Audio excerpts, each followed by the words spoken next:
नमस्कार साथियों, मैं मनीष भारती संस्कृति आईएएस प्लेटफॉर्म पर आप सभी का स्वागत करता हूं। साथियों, जैसा कि हम सभी जानते हैं, भारत और चीन दोनों ही पड़ोसी देश हैं, दोनों एक लंबी सीमा साझा करते हैं और 1962 के बाद देखा जा रहा है कि दोनों के बीच संघर्ष का इतिहास भी पुराना रहा है। हालांकि हाल के दिनों में अगर देखा जाए तो निश्चित तौर पर ब्रिक्स या एससीओ जैसे क्षेत्रीय संगठन के वजह से भारत और चीन के बीच रिश्ते मधुर होते हुए नजर आ रहे हैं। लेकिन इसके बावजूद भी दोनों देशों के बीच बहुत सारे मुद्दे पर सामरिक और रणनीतिक मतभेद बना हुआ है। भारत पूरी तरह से कोशिश करता हुआ नजर आता है कि किस तरह से अपने सीमावर्ती इलाकों में इंफ्रास्ट्रक्चर को और बेहतर किया जाए और चीन भी लगातार यही कोशिश करता हुआ नजर आ रहा है।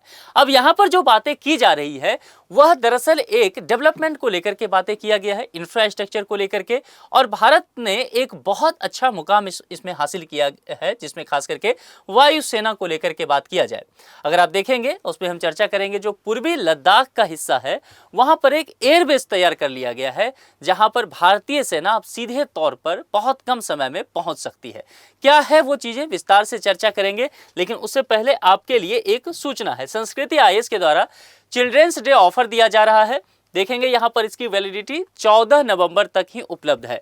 यूपीएससी फाउंडेशन की अगर चर्चा किया जाए तो प्रीलिम्स और मेंस दोनों ही उपलब्ध होगा, और यहां पर देखेंगे विभिन्न सारे कोर्स यूपीएससी फाउंडेशन के आपको बताए गए हैं।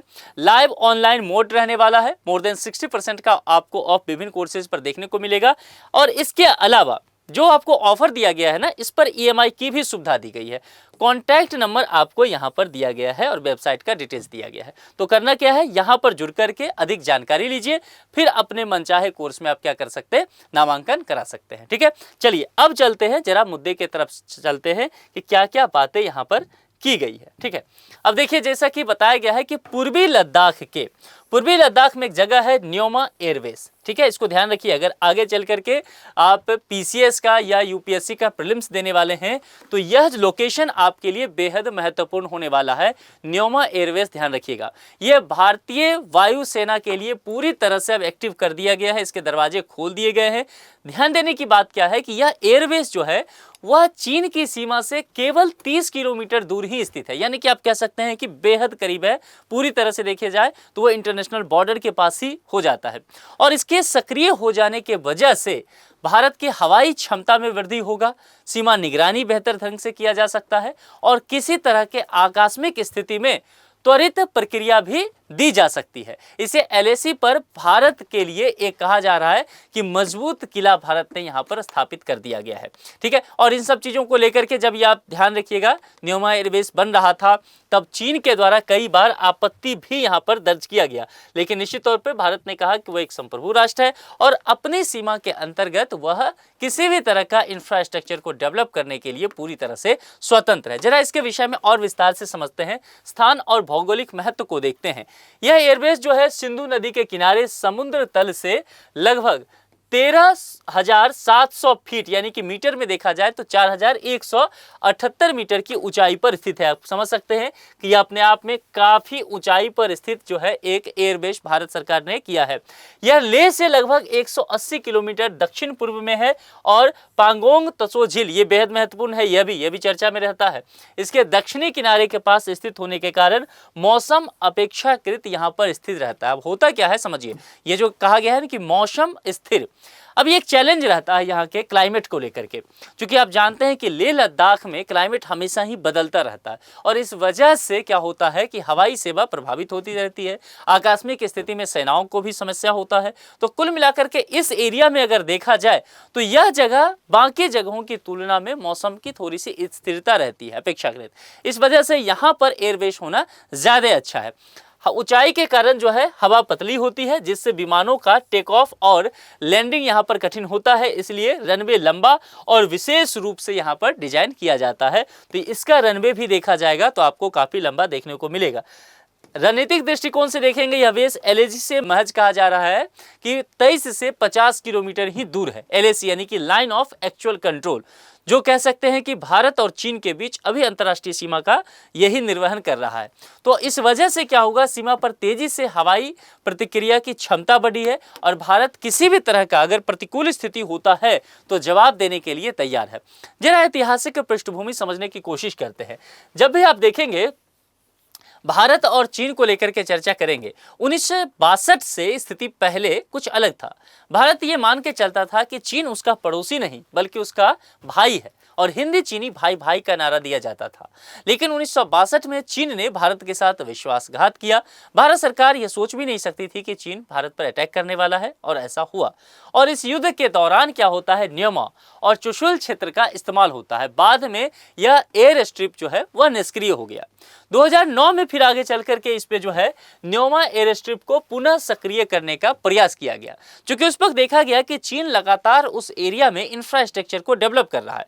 तो भारत सरकार ने भी इस बात को ठाना कि हमें ये कोशिश करनी चाहिए। 2020 में आप जानते हैं गलवान का संघर्ष होता है और उस वक्त से भारत सरकार को ये लगा कि 1962 से लेकर के 2020 तक सैनिक आपस में झड़प नहीं हुआ था, यानी कि चीन और भारत के सैनिकों के बीच। लेकिन 2020 में पहली बार 62 के बाद ये हुआ, दोनों ही देशों का क्षति हुआ और भारत सरकार को लगा कि हमें LAC पर अपनी हवाई क्षमता को एक बार फिर से मूल्यांकन करना चाहिए और उसको मजबूत करना चाहिए, अपग्रेड करने की उसको आवश्यकता है।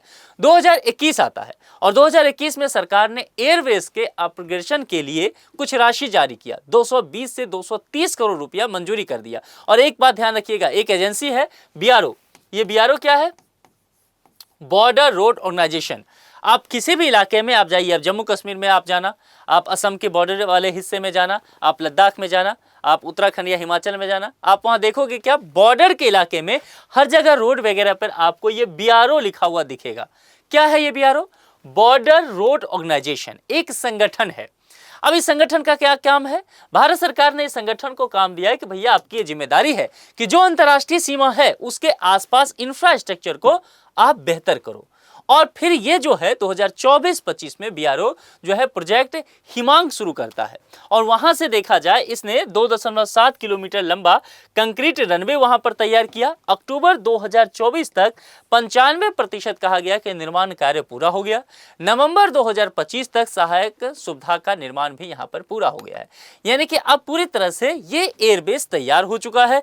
और इसीलिए मैंने कहा कि भारत सरकार ने यहां पर इसको अब एक्टिव घोषित कर दिया है।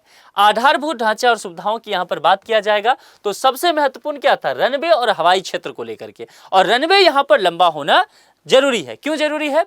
अधिक ऊंचाई पे यह जगह है, अधिक ऊंचाई पर हवा पतली है, तो निश्चित तौर पर चाहे वो आप टेक ऑफ कीजिए या लैंड कीजिए, आपको फिर हवाई का जो पट्टी के लिए जो रनवे चाहिए उसकी लंबाई अधिक चाहिए। और इसीलिए देखेंगे 2.7 किलोमीटर का रखा गया है ये, है ना। जनरली आपको ऐसे नहीं देखने को मिलेगा एयरपोर्ट पे, लेकिन यहाँ पर है। उच्च ऊंचाई के लिए इसे अलग तरीके से डिजाइन भी किया गया है। रनवे ठंड और कम घनत्व वाली हवा में विमान संचालन को ध्यान में रखते हुए ही बनाया गया है और यह रनवे फाइटर जेट, परिवहन विमान और हेलीकॉप्टर सभी संचालन के लिए सक्षम तैयार किया गया है। इसमें क्या क्या और सुविधाएं जोड़ी गई है जरा उस पर ध्यान देते हैं। हैंगर्स विमानों की रखरखाव और सुरक्षा के लिए है।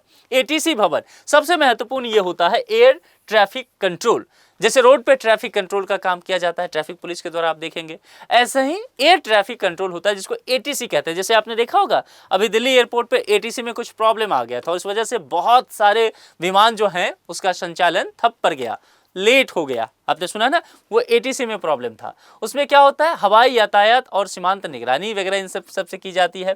क्रैशवे और वॉच टावर, इसका भी अपने आप में बेहद महत्वपूर्ण होता है विमान संचालन को लेकर के। आपातकालीन लैंडिंग और सुरक्षा के लिए यह होता है। रडार और मौसम निगरानी इकाई ऑपरेशन को सुरक्षित बनाने के लिए और ईंधन स्टोरेज और मरम्मत सुविधा, खास करके ईंधन स्टोरेज होना चाहिए, खास करके अगर लेह जैसे, लद्दाख जैसे दुर्गम क्षेत्र में है तब तो निश्चित तौर पर। तो वेश पर अगर कोई वायुयान जाता है तो वहां पर उसकी मरम्मत भी होनी चाहिए और ईंधन वापस उसको मिल भी जाना चाहिए। ये तमाम तरह की सुविधाएं यहाँ पर दी गई है। कुछ और चीजें समझते हैं। रिहायशी और लॉजिस्टिक समर्थन क्या क्या मिला है?